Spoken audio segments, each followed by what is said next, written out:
Hello అండి, welcome back to all. అందరు ఎలా ఉన్నారండి? నేను చాలా బాగున్నాను, మీరు కూడా బాగుండాలని కోరుకుంటున్నాను. ఇవాళ వీడియో వచ్చేసి శరన్నవరాత్రుల్లో 6వ రోజు 6 days అయిపోయింది అమ్మవారికి. వల్ల మళ్ళీ నాకు లోటస్ దొరకలేదు. ఫుల్ వర్షం టిల్ నవ్వు పడుతూ ఉందన్నమాట. సో ఏంటో మరి అమ్మవారు ఆగి ఇంకా ఇవ్వట్లేదు, ఎప్పుడు ఇస్తుందో చూడాలి. ఈ శరన్నవరాత్రుల్లో మటుకు ఖచ్చితంగా ఇస్తుంది, కానీ తనకి ఎప్పుడు ఇష్టం అనేది తెలియదు. సో ఇదిగోండి, ఇలా నా పూజ కంప్లీట్ అయిపోయింది. వల్ల అమ్మవారికి ఇవాళ ఏంటది మందార పూలు పెట్టుకున్నాను అనమాట. సేమ్ మందార పూలు అయితే దొరుకుతున్నాయి. ఇవాళ మా చెట్టు కూడా పూసినాయి మందార పూలు. మన అపార్ట్మెంట్ పైన పెట్టుకుంటే దానికి కూడా పూలు పూసినాయి అనమాట. సో ఆ పూలతోనే అమ్మవారికి పూజ చేసుకున్నాను.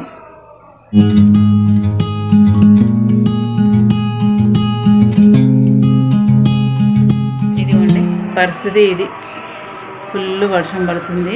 క్లైమేట్ ఇంత దారుణంగా ఉంది. సిన్స్ నిన్నటి నుంచి ఇంతే వర్షం వర్షం వర్షం. ఇప్పటికి కూడా ఇది వర్షం పడుతూనే ఉందన్నమాట. మాది కరీంనగర్ తెలుసు కదా. సో ఎడతెరిపి లేకుండా కొడుతుందన్నమాట. ఇవాళనే తగ్గదో చూడాలి. ఫుల్ వర్షము. చెట్లు మాత్రం మంచిగా పచ్చగా అయిపోయినాయండి. వాటి మీద డస్ట్ అంతా పోయి, నా తులసి చెట్టు చూసారా ఎంత ఏపుగా పెరిగిందో. ఇదిగోండి,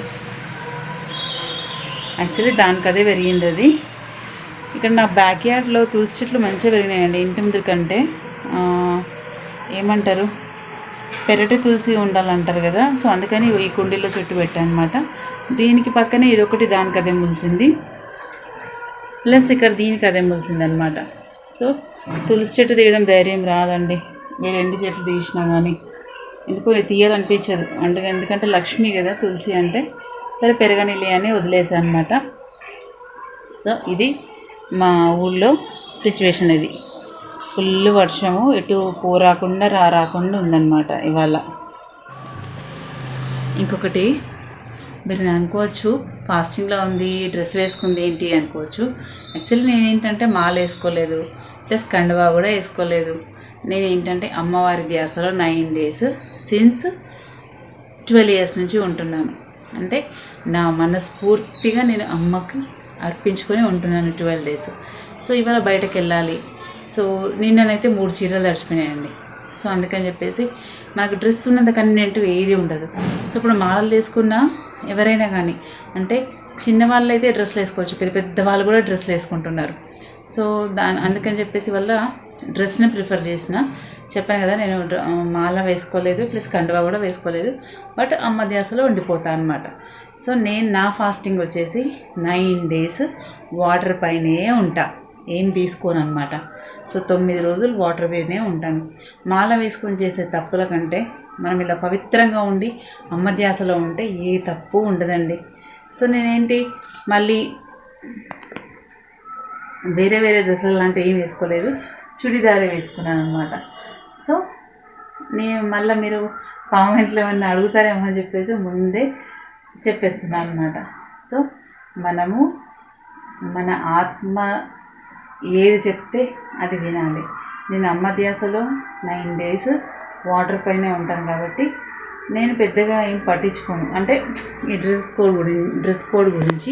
సో నేను చెప్పాను కదా, ఫుల్ వర్షము, బయటకు వెళ్ళాలి. ఇవాళ కూడా బయటకు వెళ్ళాల్సిన పరిస్థితి ఉంది. సో మళ్ళీ ఇదిగోండి బట్టలు ఎండట్లేదు. 3 days నుంచి మొత్తం అట్లే ఉన్నాయి. దాదాపు ఒక 5-6 చీరలు అట్లే ఉన్నాయన్నమాట. సో పిండడం కూడా పెద్ద బద్ధకం అనిపిస్తుంది. ఈ ఫాస్టింగ్లో ఉండి బట్టలు పిండుకోవడం అంటే కూడా పెద్ద బద్ధకం అండి. సో అందుకని వల్ల డ్రెస్ వేసుకున్నాను ఫర్ ద ఫస్ట్ టైం. అంటే 6వ రోజు నేను డ్రెస్ వేసాను అనమాట. మామూలు రోజులు అయితే డ్రెస్ వేయను, నైట్ డ్రెస్ కూడా వేయను. సో ఇవాళ ఇట్లా కూడా అనుకోవచ్చు కదా, అమ్మవారి వాళ్ళు డ్రెస్ వేసుకో అని చెప్పిందని. సో ఏదైనా ఆజ్ఞ ఉంటేనే అవుతుందనే పాలసీ నమ్మేదాన్ని నేను. ఏంటంటే ఒక్కరిని నమ్ముతాం అనుకోండి, సో మనకి ఏది జరిగినా తను చేసిందేమో అనే ఫీలింగ్లోనే ఉంటాను నేను. అంటే నాకు ఏదైనా మంచి అయినా తను చేసింది అనుకుంటా, చెడైనా తను చేసింది అనుకుంటాను. సో ఆ ఫీల్లో ఉండేదాన్ని నేనన్నమాట. సో ఇదండి యాక్చువల్లీ చెప్పాను కదా, నాకు ఫాస్టింగ్. సో 9 days వాటర్ పైనే ఉంటాను. ఫ్రూట్స్లు కానీ అట్లాంటివి కానీ తీర్థప్రసాదం కానీ ఏది తీసుకోరనమాట సిన్స్ ఇది 12వ సంవత్సరము.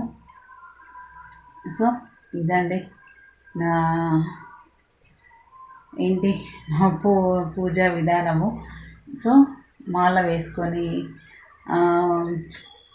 మనసులో కల్మషం పెట్టుకొని మాల వేసుకుంటే కూడా అమ్మకు పూజ ఎక్కదండి. ఓపెన్ సీక్రెట్ అండి. మనం మాల వేసుకుంటే ఎంత నిష్టగా ఉంటే అంత డబుల్ రెట్టింపు ఫలితం ఇస్తుంది. మాలే కానీ కండువే కానీ ఏదైనా కానీ. సో అందుకని నేను మాల వేసుకొని అలా ఫీల్ అయ్యే బదులు మనం నార్మల్గా ఉండి కూడా కొలుసుకోవచ్చు కదా నా ఉద్దేశంలో. ఇప్పటికీ 12 సంవత్సరాల నుంచి అమ్మ ఇలానే కొలుసుకుంటున్నాను. నాకు అమ్మ అంటే ఒకలాంటి వైబ్రేషన్ అనమాట. సో ఈ దసరా నవరాత్రుల కోసం మాత్రం నేను వెయిట్ చేస్తూ ఉంటాను ప్రతి సంవత్సరం. అంటే అంత ఇష్టం నాకు అమ్మవారు అంటే. అందరూ అంటారు ఇంత పవిత్రంగా ఉంటావు కదా మాల వేసుకోవచ్చు కదా అని. నేను మాల వేసుకోనండి.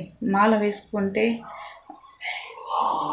మా మనసులో కల్మషం ఉండొద్దు. అంటే ఇప్పుడు కూడా ఉండదు, కానీ అది వేసుకున్న తర్వాత ఆటోమేటిక్గా మన యాటిట్యూడ్ చేంజ్ అయిపోతుంది. ఫర్ ఎగ్జాంపుల్ ఒకరి మీద కోపం వచ్చిన కోపం రావద్దు మాల వేసుకుంటే. ఒకరి మీద ఈగో ఉండొద్దు. ఇవన్నీ ఇప్పుడు నా 9 డేస్లో నేను ఎవరితో గొడవ పెట్టుకొని ఎవరితో మాట్లాడను. నా ధ్యాసలో నేనే ఉంటాను. నా గిరి గీసుకుంటాను. ఆ గిరిలోకి ఎవరిని రానివ్వను అనమాట. సో ఇదండి ఇవాళ నా పూజ. మా అమ్మవారు చూపిస్తానండి. ఇదిగోండి నా చక్కని చుక్క, నా బంగారు తల్లి. ఇవల్ల ఇలా మందార పూలతో ఎప్పుడు ఇస్తావు మా లోటస్ నాకు? నేను కూడా మీతోనే అడుగుతున్నాను అమ్మవారిని. అమ్మవారికి ఏం పూలు పెట్టుకోవాలనుందో ఎప్పుడు పెట్టుకోవాలందో తెలీదు కదా మనకి. కరెక్ట్ 5 పూలు దొరికినాయి మందార పూలు నాకు. పైన 3, ఇది ఉండి కింద 3, ఇలా 2 పెట్టుకున్నాను అనమాట. ఇదిగోండి అమ్మవారి ప్రసాదం. పిట్టలు వచ్చి తింటాయి అన్నమాట. అక్కడ పెడితే మిగిలిన ప్రసాదం పెడతాను కదా, అది ఇలా పక్షులు వచ్చి తినేసి వెళ్ళిపోతాయి. అది చాలా హ్యాపీగా అనిపిస్తుంది మనసుకి. నేను దగ్గరికి వెళ్దామని చూస్తే ఎగిరిపోతాయి. అందుకే దూరం నుంచి వీడియో తీస్తున్నాను అనమాట. పాపం వర్షంలో ఎక్కడెక్కడో దడిసి వచ్చింది.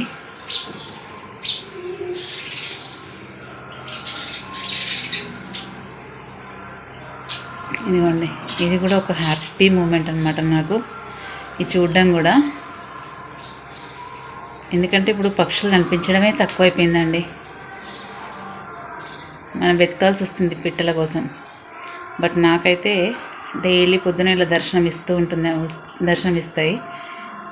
నాట్ ఓన్లీ ఆ పిట్టలండి, వీటిని ఏంటంటే ఊర పిచ్చుకలు అంటారు. వేరే డిఫరెంట్ పిట్టలు కూడా వస్తాయండి. వాటి కోసం పైన ఫీడర్లో బియ్యం పోసి పెట్టాను. ఆ ఫీడర్లో తింటాయి. ప్లస్ మా బెడ్రూమ్ షెల్ఫ్లో ఒక సాసర్ పోసి దాంట్లో పెట్టాను. సో అక్కడ వచ్చి తింటాయి. పావురాలు తింటాయి. ఇది ఒకటి హ్యాపీగా అనిపిస్తుంది. ఇదిగోండి ఆ గ్రీన్ది కనిపిస్తుంది కదా, అదే ఫీడర్ అనమాట. ఇదిగోండి బట్టలు అయితే అమ్మ తోడు ఘోరంగా ఉంది పరిస్థితి. ఎండుతూనే లేవు సరే. అంటే మళ్ళీ ఒక పిట్ట వచ్చింది. పాపం వర్షంలో మొత్తం తడిసిపోయింది. అక్కడ ఏంటంటే ఇంకా ఒకటి బ్రెడ్ పెట్టాను అనమాట, మెత్తగా చేసి. సో అది కూడా తింటుందన్నమాట. అది పాపం దాని మీద వాటర్ పడుతున్నా కూడా దులిపేసుకుంటూ తింటుంది పాపం. అది కొంచెం చూసారు ఎంత ముద్దుగా దులుపుకుంటుంది. అది చెట్టుకి వాటర్ పడుతున్నాయి అనమాట. అది తిని మళ్ళీ పిల్లలకు కూడా తీసుకెళ్తుందండి. సో ఇదండి ఇవాళ వీడియో. ఎలా అనిపించిందండి? చూసి like, share, comment and subscribe my channel. Bell icon press చేయండి ఫర్దర్ నోటిఫికేషన్స్ కోసం. థ్యాంక్స్ అండి. Thanks for watching. జై భవానీ, జై దుర్గా.